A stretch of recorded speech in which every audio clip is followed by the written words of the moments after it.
L'histoire de Cendrillon.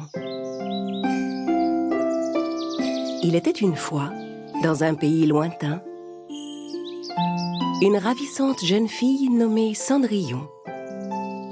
La mère de Cendrillon, qui était très bonne, était morte depuis longtemps, et son père s'était remarié avec une autre femme.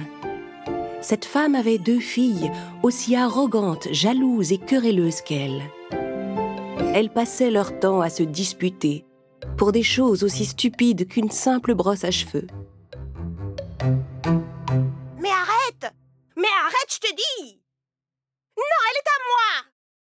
Non! Rends-la-moi! Un jour, le père de Cendrillon dut partir pour un long voyage.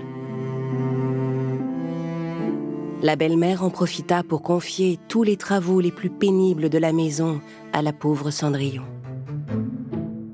La jeune fille occupait tout son temps à laver, transporter du bois et préparer le repas pour sa belle-mère et ses 2 filles. Elle avait beau travailler dur, la cruelle marâtre et ses vilaines filles la traitaient de plus en plus durement. Mère, Cendrillon est tellement sale. Ne la laisse pas manger avec nous. Ni dormir dans notre chambre. On fait des cauchemars. Cendrillon, tu entends ce que disent mes filles? Tu iras te trouver un endroit pour dormir au grenier. La pauvre Cendrillon dut s'installer au grenier dans une vieille chambre sombre et poussiéreuse. De sa petite fenêtre, elle regardait le jardin et de temps en temps, elle recevait la visite d'un joli pigeon blanc. « Bonjour, joli pigeon !» Au bout de quelques jours, tandis qu'elle nettoyait sa chambre au grenier, Cendrillon rencontra 2 petites souris. « Tiens, qui êtes-vous tous les 2 ?»« Moi je suis Cheddar. Et moi, c'est Mozzarella. » Et moi, je suis Cendrillon. Dites-moi, vous devez aimer le fromage? Je pourrais vous préparer un délicieux repas. » Oh oui! Oh merde de faim! Ça fait des heures qu'on n'a pas pu aller chercher à manger dans la cuisine.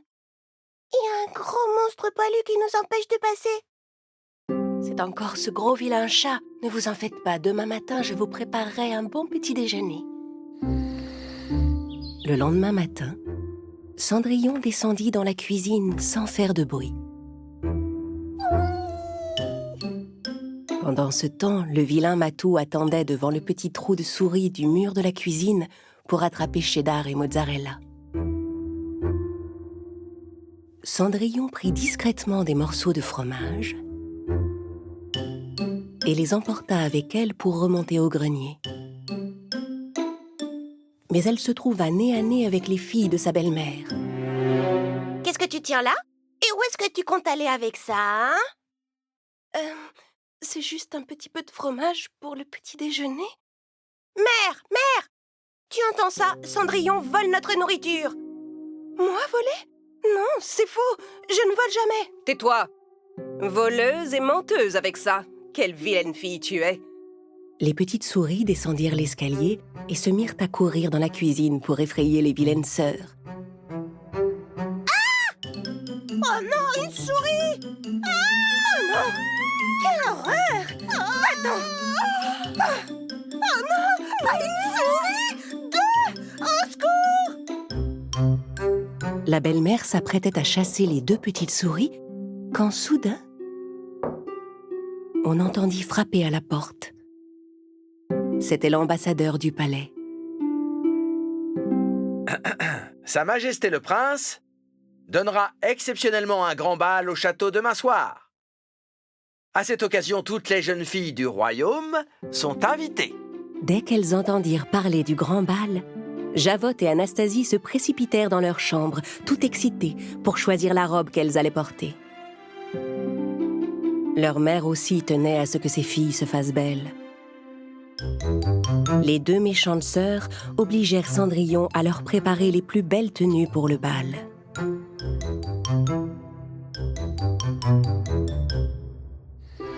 Le lendemain, quand le jour se leva, Cendrillon était épuisée. Ses petites amies, les souris, vinrent la réveiller. Cendrillon, réveille-toi! Il faut que tu te prépares pour aller au bal ce soir? Mais je n'ai rien à me mettre. Je n'ai rien d'autre que cette robe et elle est toute sale. Ferme les yeux, Cendrillon, et suis-nous. On a une surprise pour toi. Les petites souris conduisirent Cendrillon de l'autre côté de la chambre. De son bec, le pigeon blanc souleva le tissu qui pendait à côté de la fenêtre. Oh, une robe toute neuve. Je n'arrive pas à le croire. Elle est merveilleuse. Cendrillon enfila la robe, coiffa ses cheveux et descendit rejoindre ses sœurs. Mais en la voyant si belle, les deux méchantes filles furent folles de jalousie. La marâtre ne voulait pas que Cendrillon aille au bal, parce qu'elle savait bien qu'elle était plus jolie que ces vilaines filles. Alors elle jeta un bol de haricots dans les cendres de la cheminée et ordonna à Cendrillon de les ramasser.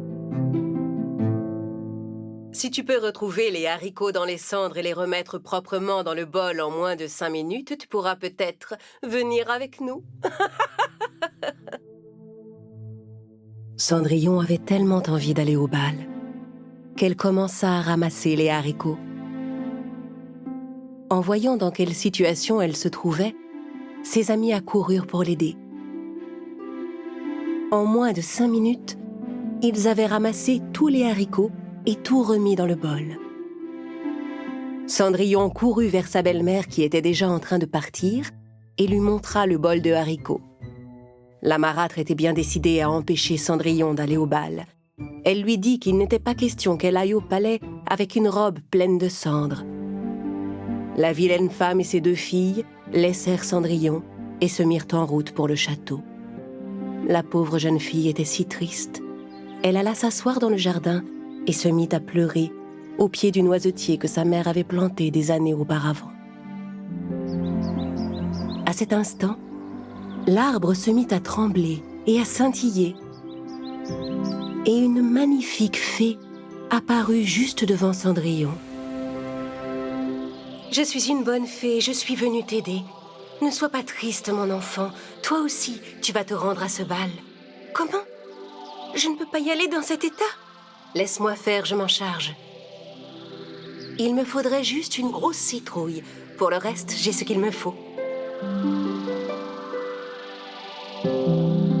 Cendrillon alla chercher une belle citrouille au potager.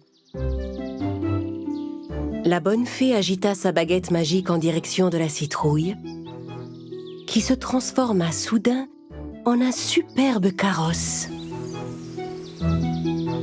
Puis elle changea les souris en 2 beaux chevaux et le pigeon blanc en un élégant cocher. Cendrillon n'en croyait pas ses yeux. « Mais comment est-ce possible ?» La bonne fée agita ensuite sa baguette devant Cendrillon qui se retrouva vêtu d'une magnifique robe de bal. Et à ses pieds apparurent 2 beaux souliers de verre. « Je ressemble à une vraie princesse maintenant, merci gentille fée. Maintenant, va vite au bal. Allez !» Mais avant que Cendrillon s'en aille, la bonne fée la mit en garde. « N'oublie surtout pas, tu devras être rentré avant minuit, sinon la magie s'envolera et tout redeviendra comme avant. Et maintenant, va, mon enfant. » Cendrillon écouta attentivement la fée, puis se mit en route pour le château. Le carrosse la déposa devant les marches du palais. Cendrillon, resplendissante, entra dans le château. En voyant passer Cendrillon, tous les invités se demandèrent qui pouvait bien être cette ravissante jeune fille. Ni la méchante marâtre, ni ces 2 vilaines filles ne se doutèrent un instant que la belle inconnue était Cendrillon. Le prince s'avança vers la jeune fille et tomba aussitôt amoureux d'elle.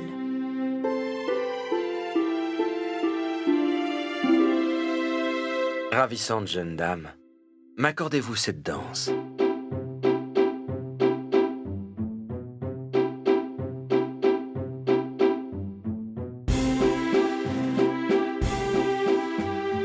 Cendrillon était tellement émerveillée de danser avec le beau prince qu'elle ne voyait pas le temps passer. Mais au moment où l'horloge allait sonner minuit, elle se rappela les mises en garde de la bonne fée. N'oublie pas, tu devras être rentré avant minuit, sinon... Cendrillon laissa brusquement le prince et se précipita hors du château. Mais où allez-vous? Je ne connais même pas votre nom! Cendrillon dévala les escaliers du palais si vite qu'elle en perdit un de ses souliers. Mais elle n'avait pas le temps de revenir en arrière pour le ramasser. Elle courut vers son carrosse et s'enfuit du château aussi vite qu'elle le put. Retrouvez la belle jeune fille qui a perdu ce soulier. S'il le faut, faites essayer la chaussure à toutes les jeunes filles du royaume. Au 12e coup de minuit, tout ce que la fée avait changé redevint comme avant. Cendrillon remonta dans sa chambre au grenier. Elle repensa à la merveilleuse soirée qu'elle venait de passer avec le prince et se rendit compte qu'elle en était tombée amoureuse. Mais il lui semblait impossible que le prince puisse un jour la reconnaître avec ses vieux haillons. Au bout de quelque temps, le prince fit construire un grand bâtiment à côté du palais pour y exposer la pantoufle de verre. Toutes les jeunes filles du pays venaient y essayer la chaussure à tour de rôle.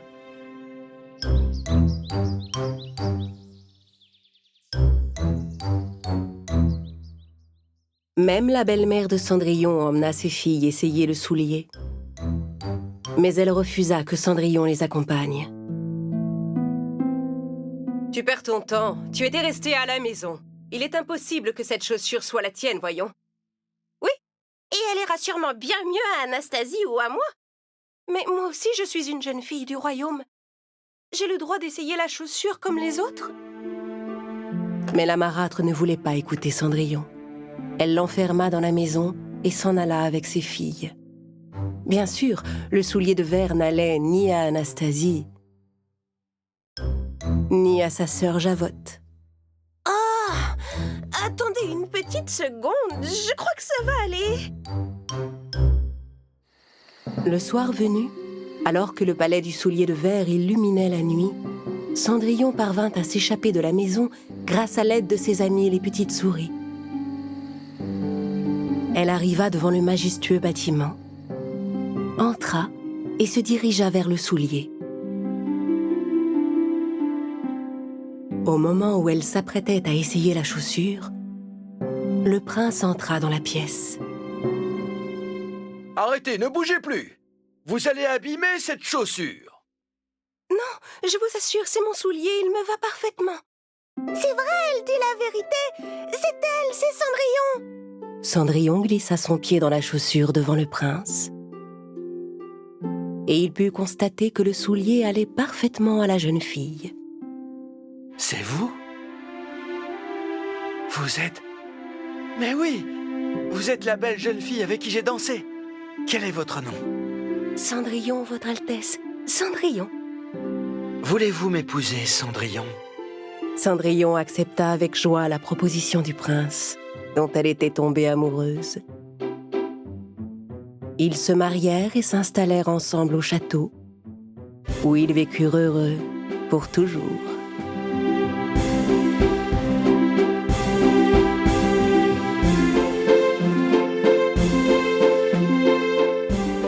Cendrillon, la méchante fée. Il était une fois, dans un pays lointain, une belle princesse qui s'appelait Cendrillon. Cendrillon s'était mariée depuis peu à son beau prince charmant. Ils vivaient ensemble dans leur grand château, où ils coulaient des jours heureux. Mais dans l'ancienne demeure de Cendrillon, sa belle-mère et les deux filles de la méchante femme étaient folles de jalousie. Moi, si je vivais dans un château, j'irais danser tous les soirs dans les plus grands bals. Moi, je mangerais les plats les plus délicieux chaque soir pour mon dîner. Même le chat de la maison rêvait de mener la vie de château. La marâtre de Cendrillon était tellement en colère qu'elle jeta toutes ses affaires par la fenêtre du grenier.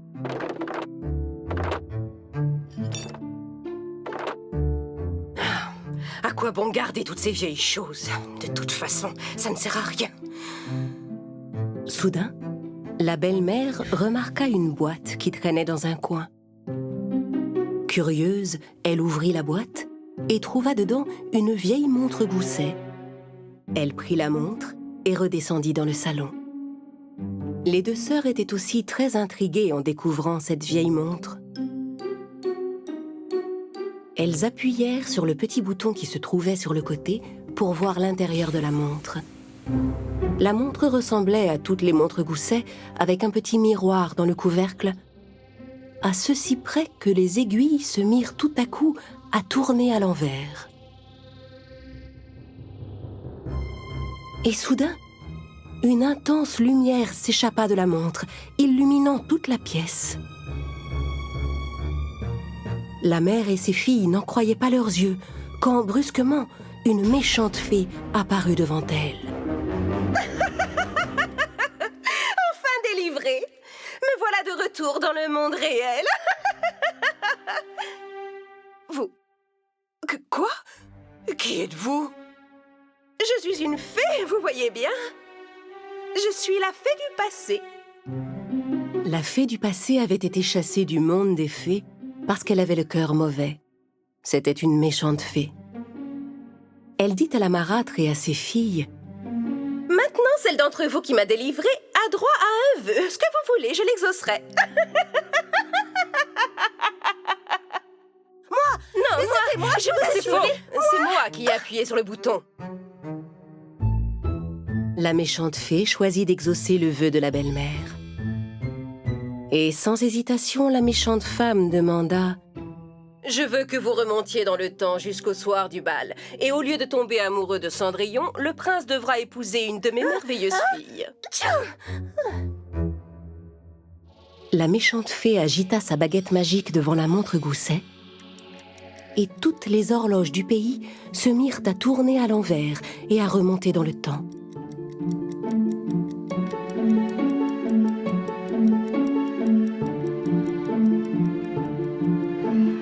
À un moment, Cendrillon se retrouva soudain propulsée dans le temps au jour de son mariage avec le prince. Puis le temps continua de remonter et elle se trouva devant le bâtiment qui avait été construit pour exposer son soulier de verre. Elle essayait à nouveau d'entrer pour l'essayer. Puis, en remontant encore, sa belle-mère l'enfermait dans la maison pour aller faire essayer la chaussure à ses filles. Puis le prince trouvait la pantoufle de Cendrillon dans l'escalier. Puis l'horloge sonnait minuit.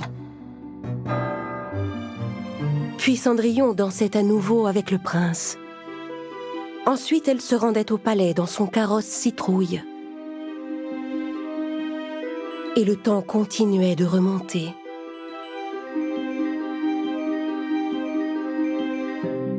Jusqu'à ce que Cendrillon se retrouve assise sous le noisetier de sa mère, avec ses amis Cheddar et Mozzarella.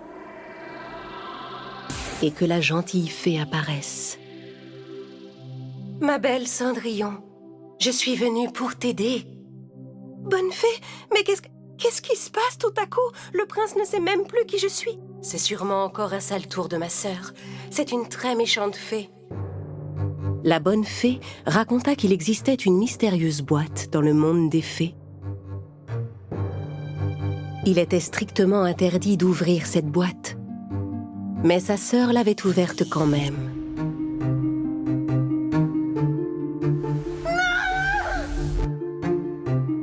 Pour avoir désobéi, la méchante fée fut punie et enfermée dans une vieille montre gousset.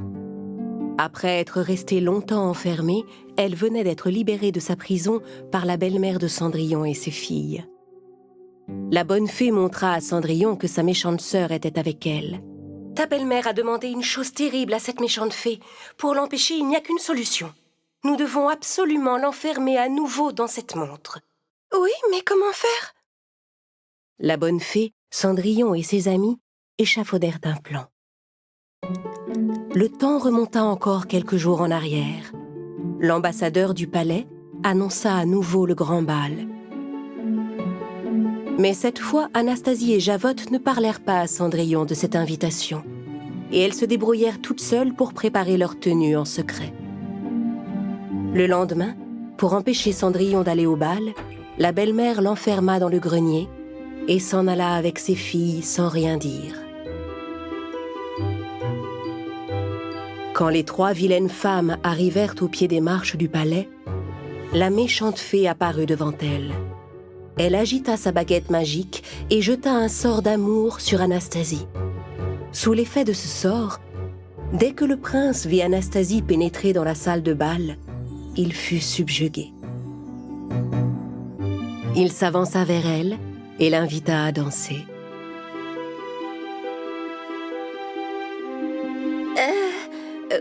Oui?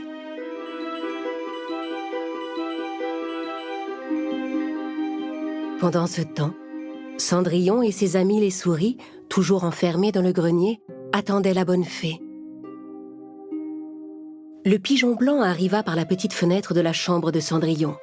Il apportait la montre gousset dans laquelle la méchante fée était restée prisonnière.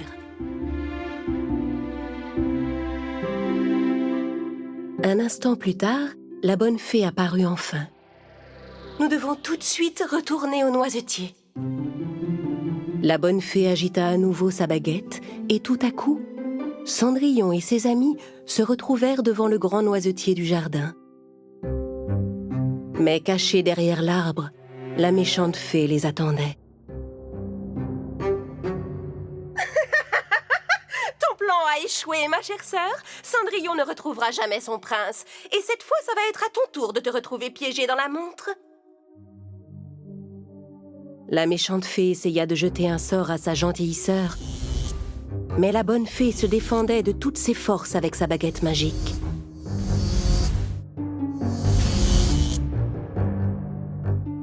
Effrayés par ce terrible combat, le pigeon blanc et les petites souris vinrent se réfugier derrière Cendrillon. La bonne fée se défendait avec tant de force et de courage qu'elle finit par vaincre la méchante fée qui s'écroula sur le sol. Cendrillon, la montre! Ouvre la montre magique, dépêche-toi! Non! Arrêtez! Je ne veux pas retourner dans cette montre! Cendrillon se dépêcha d'ouvrir la montre gousset. La méchante fée fut peu à peu aspirée dans la montre et finit par disparaître complètement. Toutes les horloges du pays se remirent alors à tourner dans le bon sens. Mais les choses n'étaient pas encore arrangées. Le bal? Je vais arriver trop tard au palais? La bonne fée, d'un coup de baguette, revêtit Cendrillon de sa belle robe et des fameux souliers de verre. Puis, avec un nouveau sort, elle changea le pigeon en oiseau géant. Cendrillon grimpa sur le dos du pigeon et, sans perdre un instant, ils s'envolèrent vers le château.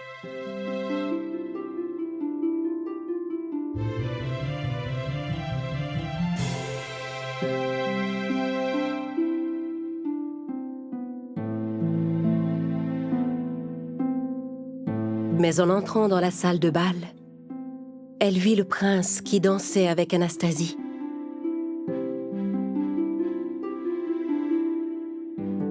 Cheddar et Mozzarella se précipitèrent vers le prince pour tenter de le réveiller de son sort. Hé! La plus belle jeune fille de la soirée est juste là! La plus belle jeune fille? Peu importe, continuons à danser. Hé! Regardez! Elle vous attend, allez-y!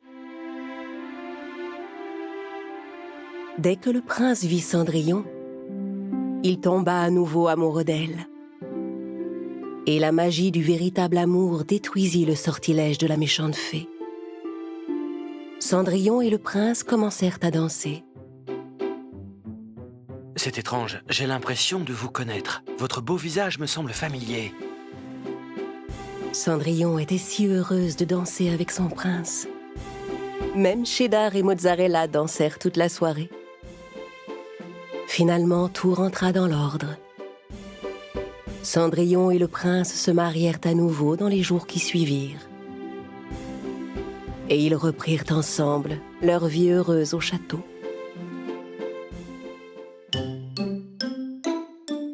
Quant à la méchante marâtre et à ses vilaines filles, elles enrageaient de jalousie. Ah, elle a encore réussi. Mais je n'ai pas dit mon dernier mot. Cendrillon, je la déteste.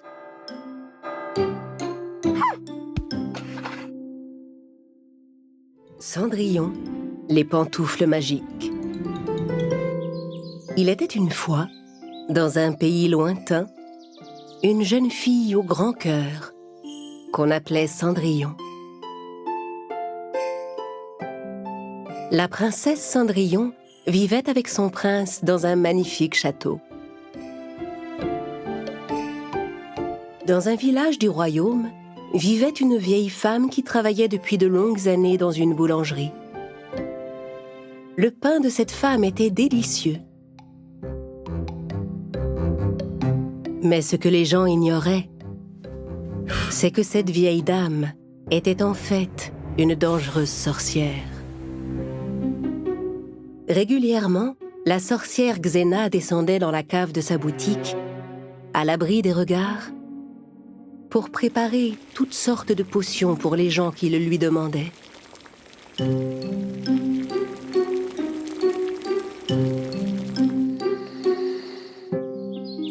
De leur côté, la méchante belle-mère de Cendrillon et ses deux vilaines filles, Anastasie et Javotte, cherchaient toujours un plan pour s'emparer du palais de la princesse.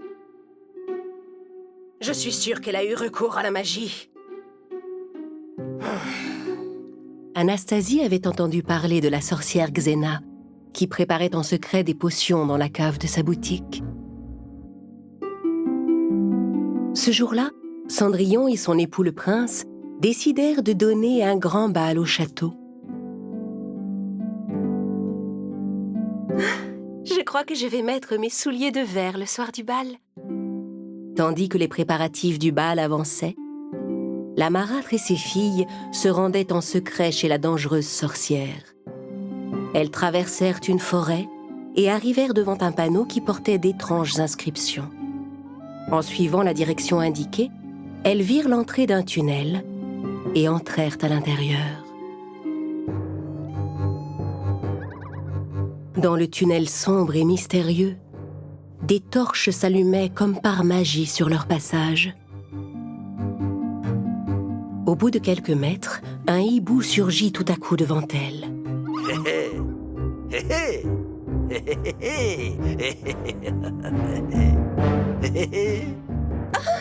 C'est quoi ça? Un hibou? Nom d'un hibou, qui êtes-vous? Vous qui venez ici? Quel est le mot de passe, je vous prie? Xena, Xena, 1, 2, 3. Prépare une potion pour moi. Ridicule. Mais bon, peu importe. Suivez-moi, je vais vous conduire.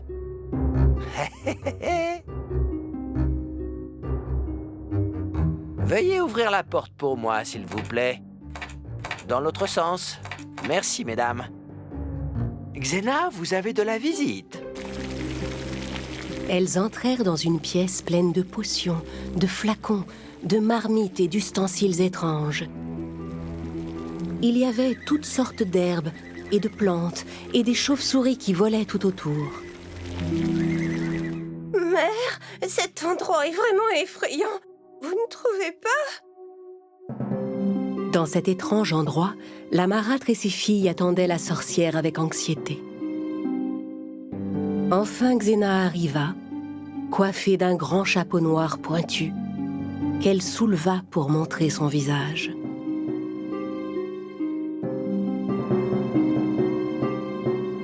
Alors dites-moi, quel sort attendez-vous de moi? À cet instant, la belle-mère reconnut en Xena sa sœur, qu'elle n'avait pas vue depuis des années. Mais tu es ma sœur. C'est incroyable, je n'en crois pas mes yeux. Ça alors? C'est bien toi, ma sœur? J'ai cru que tu avais disparu. Tu fais de la magie maintenant? Oui, J'ai même acquis de très grands pouvoirs. Je suis une sorcière puissante. Mais toi, dis-moi, qu'est-ce qui t'amène ici? De quoi as-tu besoin? Les deux filles expliquèrent à leur tante qu'elles voulaient prendre la place de Cendrillon. Xena décida de recourir à un sort très puissant parce que sa sœur et ses nièces étaient impliquées.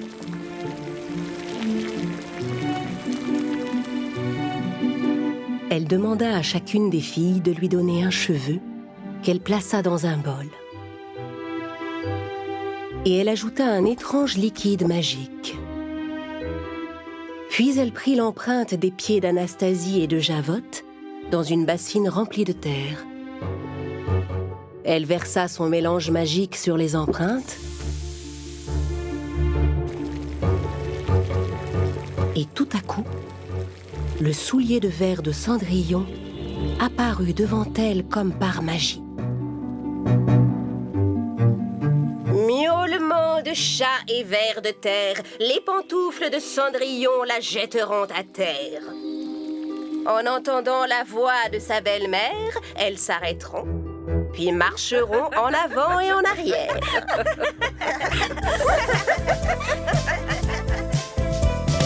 Hibou faisant une potion, nous allons faire tomber Cendrillon. Je vais en faire une poupée qu'on n'aura qu'à manipuler. La magie est tout pour moi, elle me donne tous les pouvoirs. La magie est tout pour moi, grâce à elle je peux tout avoir. La magie est tout pour moi, elle me donne tous les pouvoirs. La magie est tout pour moi, la magie est tout pour moi. Enfin, le soir du grand bal arriva. Cendrillon mit sa robe préférée, ses précieuses pantoufles de verre, et alla dans la salle de bal. Dans un coin de la salle, la marâtre et ses filles épiaient Cendrillon en secret. Très bien, pantoufle magique. Faites que Cendrillon trébuche. Tout à coup, Cendrillon trébucha et tomba par terre. Bien sûr, elle n'avait aucune idée de ce qui s'était passé. Elle se releva rapidement, mais ses pieds n'arrêtaient pas d'avancer. Elle se mit à parcourir la salle en bousculant tous les invités.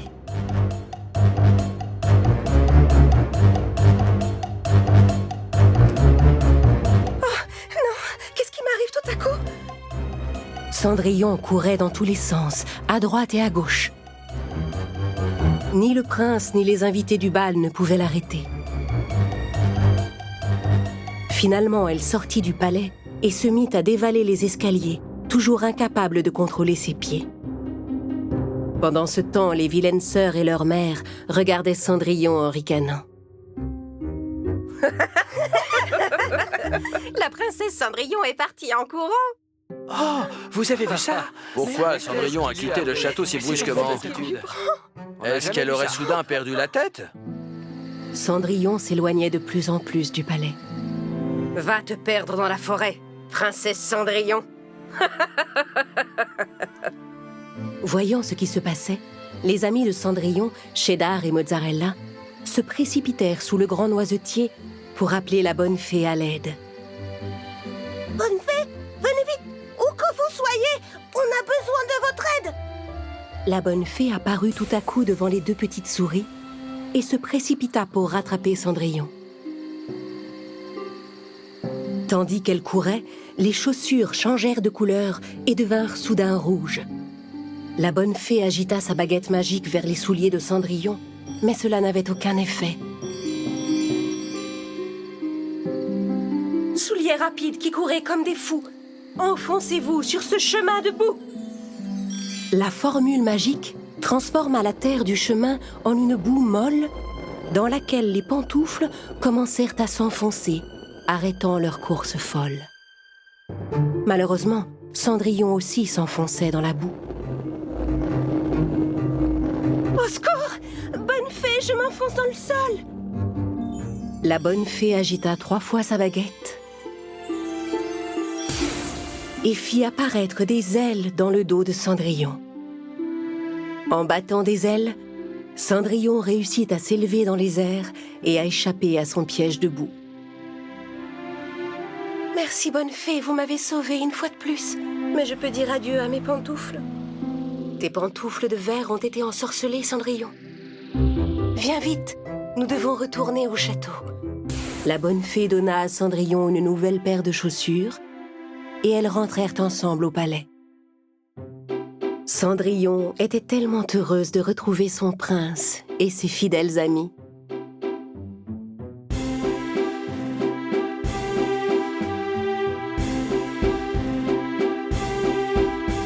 Voyant que leur plan maléfique avait échoué, la marâtre et ses filles quittèrent immédiatement le bal.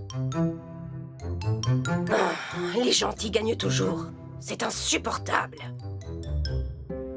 Cendrillon et ceux qu'elle aimait vécurent à nouveau heureux.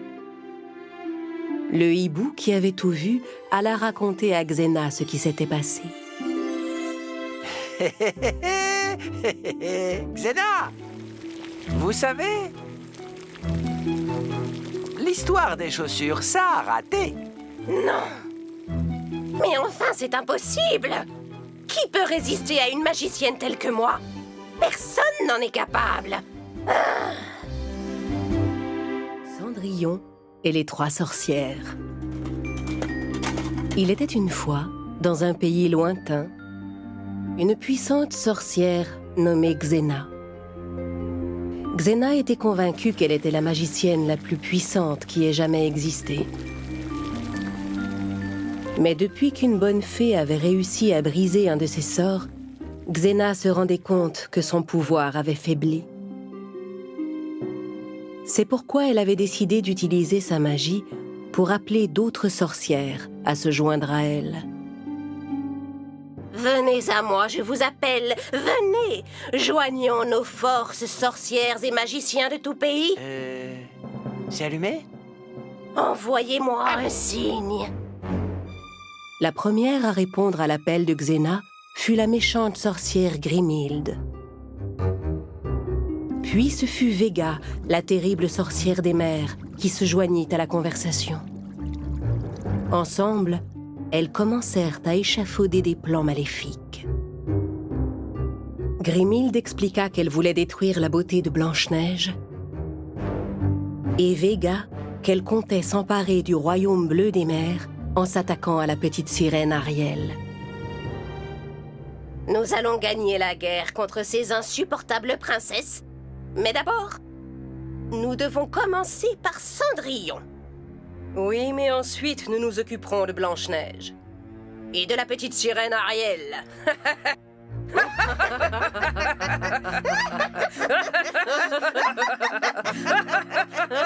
Tandis que les méchantes sorcières se réjouissaient d'avance de leur plan maléfique, Cendrillon démarrait comme chaque jour une belle journée auprès de ses amis. Tu vis un rêve éclatant avec ton prince charmant. Ne cesse jamais de croire en tes rêves. L'amour sincère jamais ne s'achève. Rêve, crois en ton bonheur. L'amour brille dans ton cœur. Rêve, crois en ton bonheur. L'amour brille dans ton cœur.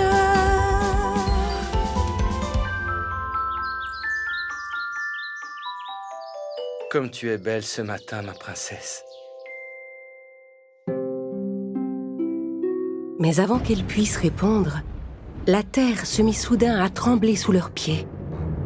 Tout autour d'eux, les arbres menaçaient de tomber, se balançant d'un côté et de l'autre.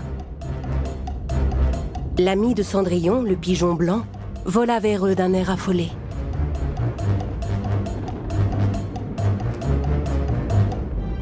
Qu'est-ce qui se passe? Va vite chercher de l'aide, pigeon. Devant la gravité de la situation dans laquelle se trouvait Cendrillon, le pigeon vola jusqu'à l'océan pour y déposer un message pour le royaume bleu des mers. Mais que se passe-t-il? Oh non!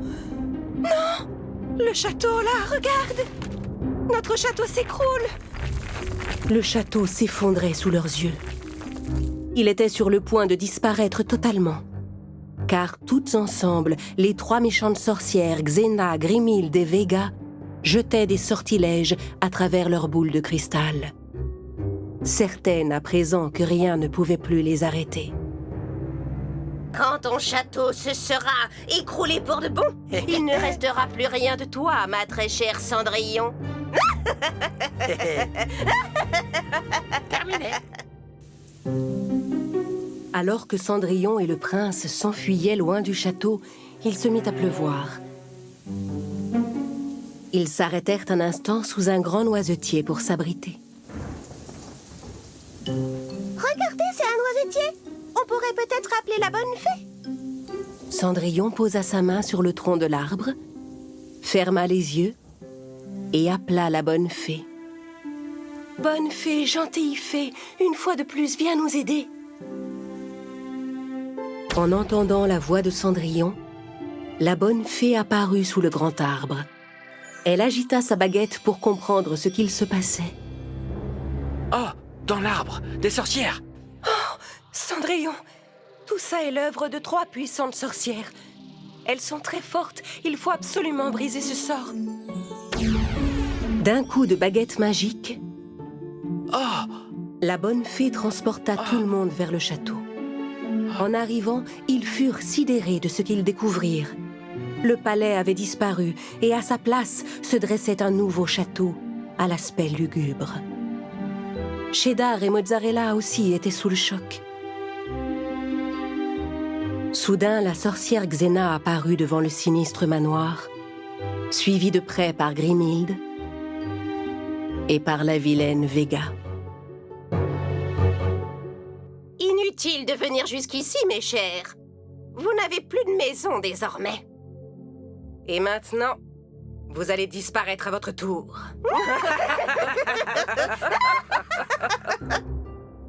Chacune des vilaines sorcières se mit à jeter des sorts en direction de Cendrillon. La bonne fée, affolée, tenta de toutes ses forces de protéger Cendrillon des rayons maléfiques. Mais les sorcières étaient trop nombreuses et la fée n'était pas assez puissante pour les contrer. À bout de force, elle n'arrivait même plus à tenir sa baguette magique et la laissa tomber. Cendrillon ramassa aussitôt la baguette et la dirigea vers les sorcières. Heureusement, la lumière de la baguette parvint enfin à contrer les rayons. Oh non! Non! C'est trop puissant! Qu'est-ce qu'on fait maintenant? Mais les sorcières n'abandonnèrent pas pour autant. Cette fois, Vega utilisa son pouvoir pour faire jaillir des jets d'eau du plus profond de la terre. Le sol se fissura et des trombes d'eau sortirent de terre. Comment il peut faire ça? Pauvre petite, tu ne parviendras jamais à me vaincre. Mais tandis que l'eau continuait de jaillir, il se produisit une chose inattendue. Le père de la petite sirène Ariel, le roi Poséidon, surgit au milieu des flots. J'ai lu votre message. Laissez-moi me charger de Vega, je m'en occupe. Brandissant son trident vers les sorcières, Poséidon détourna sur elle les flots d'eau qui jaillissaient. Puissante eau des mers, repousse ces 3 sorcières. Arrête! Tu ne peux pas!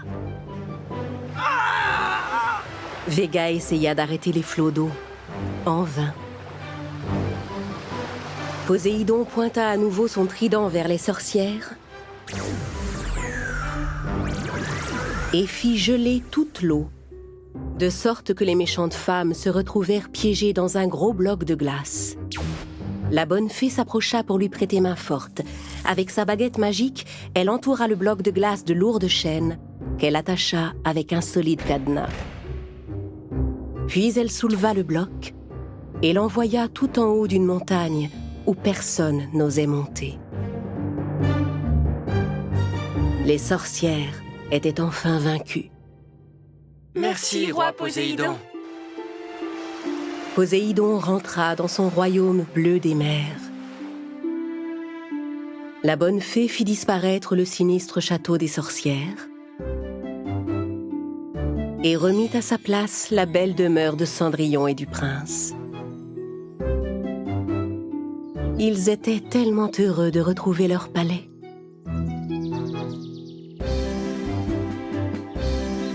Merci, bonne fée.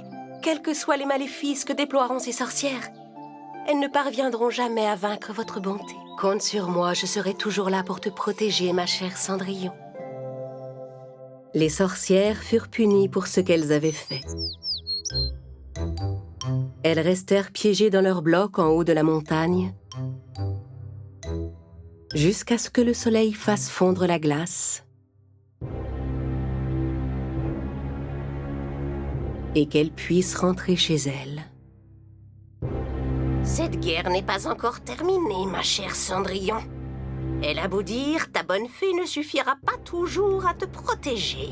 Dès que la sorcière Camilla nous rejoindra, c'en sera fini de toi.